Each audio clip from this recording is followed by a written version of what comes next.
Halo guys, ketemu lagi sama saya Pak Cing. Semoga semuanya sehat-sehat semua. Hari ini jadi saya mau bikin konten tentang bagaimana setup roof box di mobil ya, karena bentar lagi mau lebaran ya, pada mau mudik. Jadi ini saya ngambil ini kurang seminggu, pasti akan ramai mudik ya seminggu lagi. Dan banyak yang nanya kemarin gimana sih cara pasang roof box, aman apa enggak gitu. Jadi akan saya bahas di konten hari ini. Jadi sudah lumayan lama saya pakai roof box ya, hampir 5 tahun lah dari mobil sebelumnya. Jadi saya pindahkan juga ini roof box ke seri 38 saya. Jadi seperti apa settingannya, gimana cara pasangnya, nanti akan saya bahas lebih lanjut di konten hari ini. Oke ya, ikuti terus penjelasan saya terkait roof box yang kebetulan saya pakai di mobil saya. Ini adalah Thule XT Motion Alpine, modelnya slim tapi panjang untuk di seri 38. Oke, ikuti terus dan nikmati konten saya kali ini.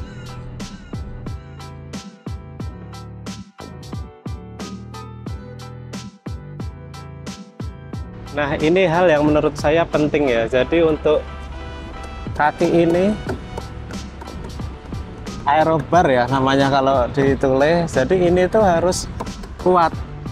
Jangan sampai melengkung bahannya saat kita isi muatan, karena saya pernah dulu pakai diisi muatan melengkung, jadi ininya ngedorong keluar nih, yang ini ngedorong keluar, jadi kayak ngangkat-ngangkat gitu.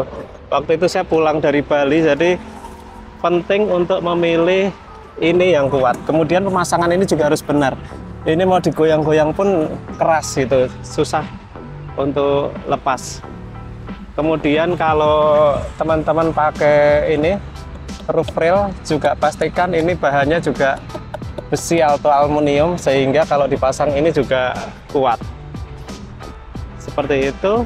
Modelnya ada macam-macam ya, ada yang model langsung baut ke sini, ada yang model jepit seperti ini. Nah, untuk di 38 modelnya jepit. Nah, jadi secara bobot ini kalau dilihat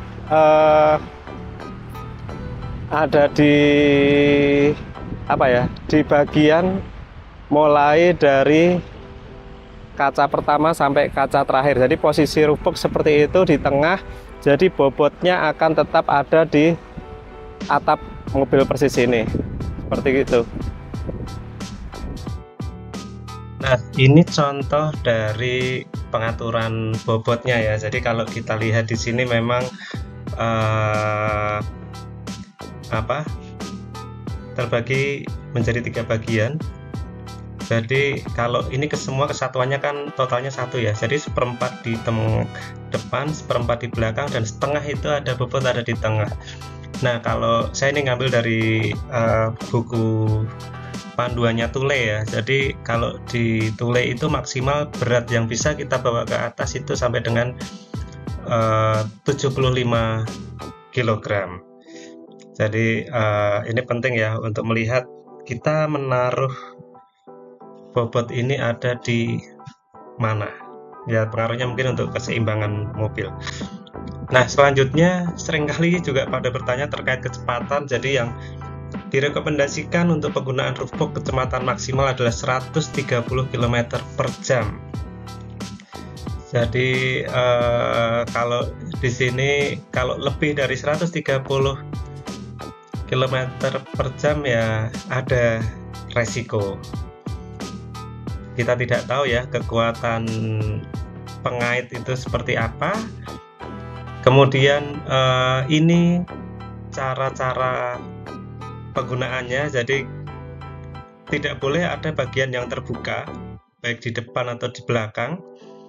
Itu tidak diperbolehkan. Jadi semua harus rapat, tidak ada angin yang masuk ke dalam. Kemudian untuk penutupan sendiri juga tangan juga harus di luarnya, tidak seperti ini, di dalamnya. Kemudian kebetulan kalau di tule ini bisa dibuka dari kanan dan dari kiri. Jadi harapannya adalah kita dapat membukanya tidak selalu di pinggir jalan yang memang dilintasi kendaraan. Jadi memang dari sisi sebelah kanannya. Nah, kemudian untuk membuka juga perlu memperhatikan arah angin ya. Jadi kalau saat terbuka ini anginnya arahnya ke dalam seperti ini ya. Kalau kencang bisa patah itu atasnya, pengaitnya ya, pengait antara bagian atas dan bagian bawah. Ini yang tadi ya, contoh tangan itu sebaiknya tidak di dalam situ. Ini yang tadi angin juga perlu saat ditutup, itu juga kita perlu memberikan ruang untuk angin bisa lewat, baik dari depan ke belakang maupun dari samping ke bagian yang lain. Nah, ini juga kita perlu tahu ketinggiannya. Jadi rata-rata memang kalau di Indonesia ini 2,1 meter ya untuk pintu tol ataupun masuk ke mall gitu.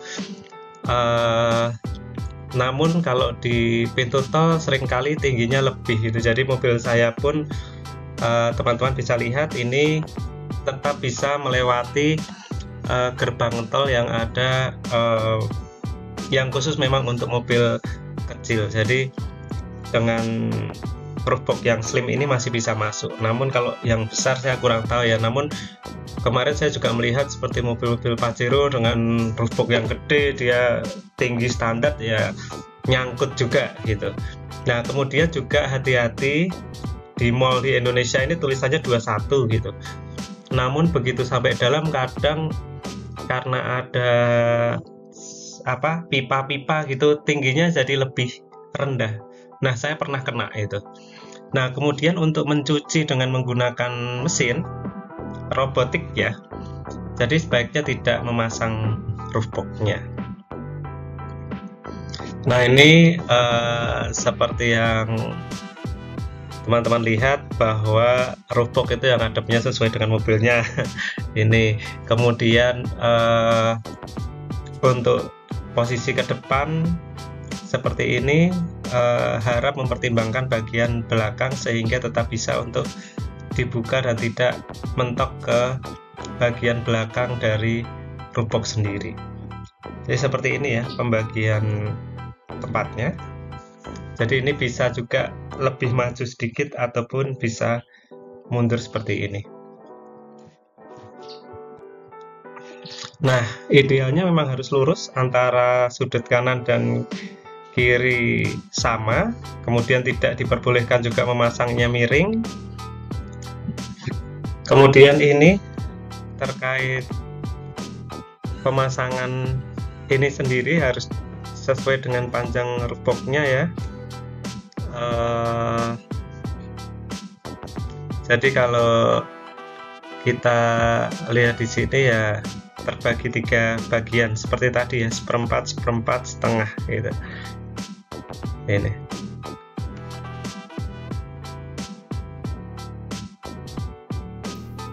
Nah, kira-kira begitu tentang bagaimana setup roof box di mobil supaya perjalanan kita aman dan nyaman.